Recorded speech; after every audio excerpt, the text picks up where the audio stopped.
Who has not watched Three Idiots? But did you know that Ranjo or Funsuk Wangde is actually based on a real life scientist based in Ladakh? Welcome to another episode of Things You Did Not Know About the Universe that you are a part of. Three Idiots is actually based on a real life scientist named Sonam Wangchuk, who is a Ladakhi engineer, environmentalist, and social reformer. He studied mechanical engineering and channeled his entire knowledge to solve real life problems. Ladakh goes through severe temperature issues.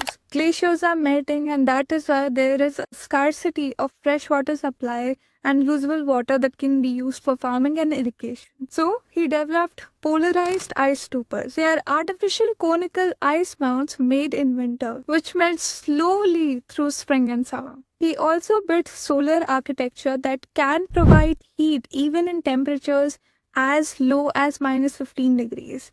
These techniques are also used by the Indian Army in today's date.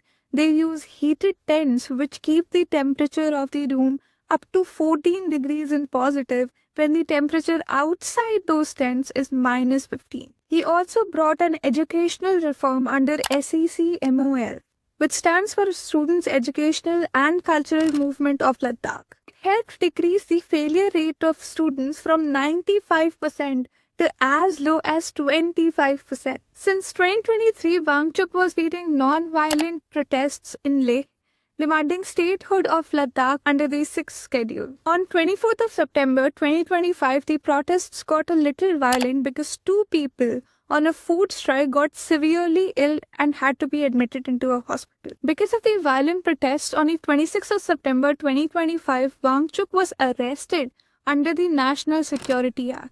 It is sad that a brilliant mind like Wangchuk's has to go through so much just because he stood for his own people, that too in a non-violent manner.